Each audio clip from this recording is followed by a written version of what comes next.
Why is Africa considered poor by most people? Is it because of the inaccurate representation of Africa on the world map? Why is Africa poor? Because of corruption, colonization. I'd like us to look into this video from Maguette Wade, and she suggests that Africa is not poor because of colonization, and she says that the African Union's efforts to, get the map revised is futile. Another day, another excitement in the world of the African Union. Well, I guess the latest great initiative for the continent is, let's make the map of Africa look bigger on maps so that it's all proportional. Because, that's really going to change the life of Africans, That's really going to make a huge difference. So when I heard about all this hula bulu about, oh my God, did you hear what the African Union is doing right now? And I was expecting, finally, are they about to do something about the AFCTA? Let's talk about that. Welcome back to the Hearth of Thought.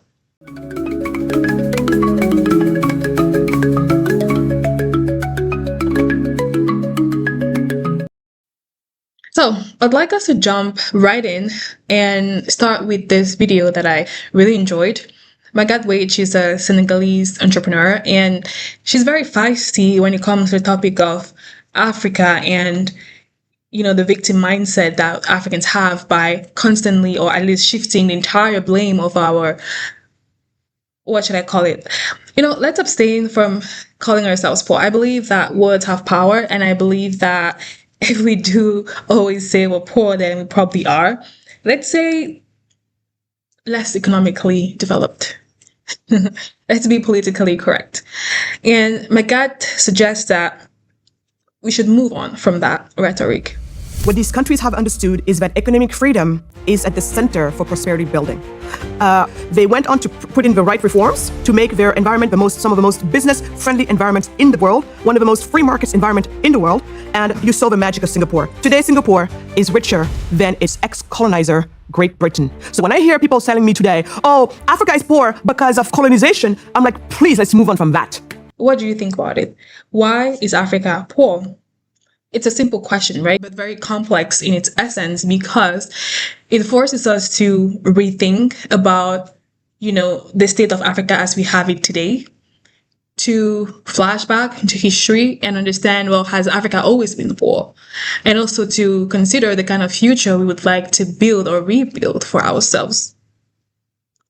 Historically, Africa, or as far as the recent history goes, we think, well, there's slavery, colonization.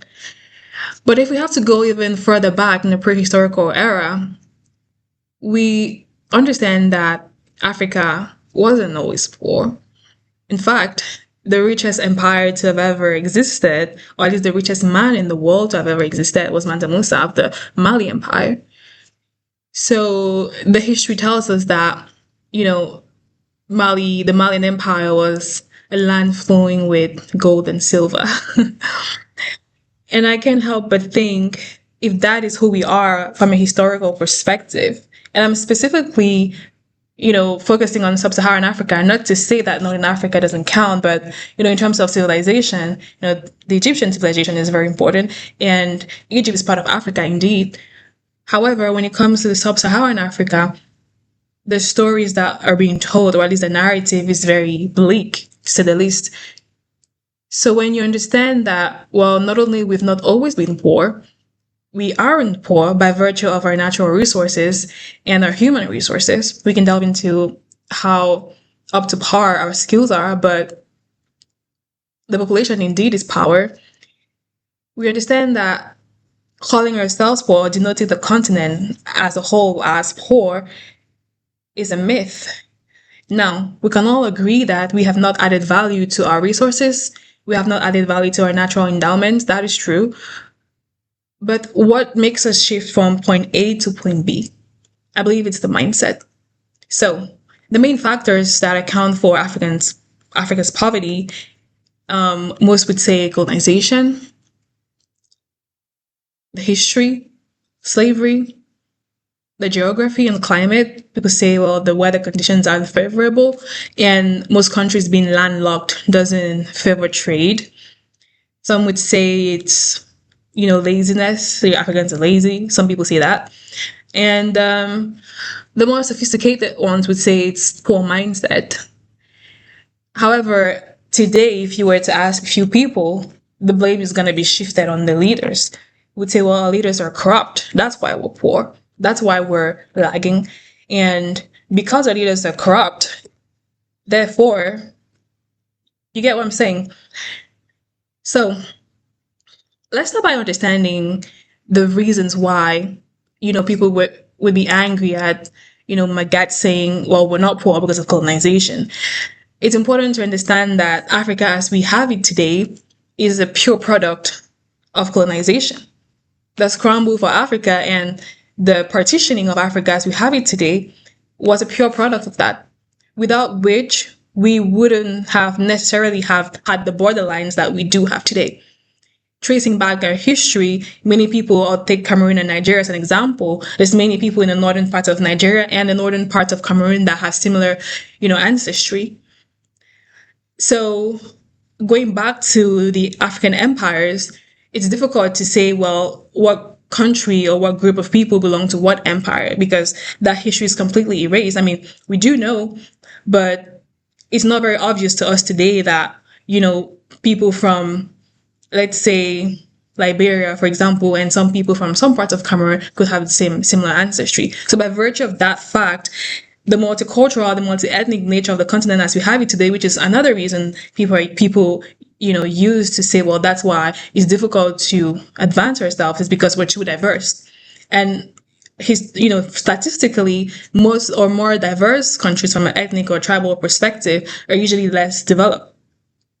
And, the rhetoric is people who are more homogeneous, who think similarly, have a better tendency of agreeing with each other. And that may or may not be true. That's up for debate. But when we look at the rise and fall of African empires, one of the reasons was, disagreements amongst the groups.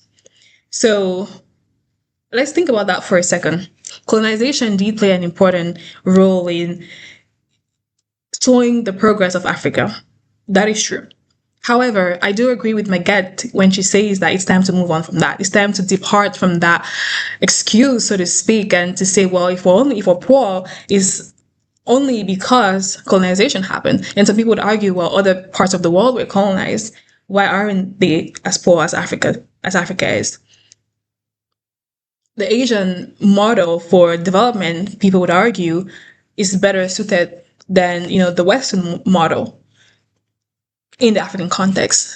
So are we poor still because of colonization? I'm just asking the question. We can think about that. We can debate about that. But it's important for us to understand that in as much as the West has played a major role and continues to play a major role in our development or lack thereof, we as individuals must come together and decide for ourselves, well, what are we holding ourselves accountable to? Who is going to take the blame for, the poor decisions that has been made across, from history to today? So that brings us to leadership and governance. It's no secret that African leaders are, what is the nicest way to put this? They are selfish, because it would only take a selfish person to think of personal interest over national interest. It would only take a selfish person to prioritize their well-being over the well-being of a nation or of nations. Mismanagement, authoritarian regimes, using the resources of a group as your personal resources, and most importantly, not keeping your citizens accountable. Because, in the context of, some countries, they'll say, well, the leader is well-intentioned, but it's his people that aren't, implementing his views. I'm like, no, the leader is a leader because he holds everyone else accountable.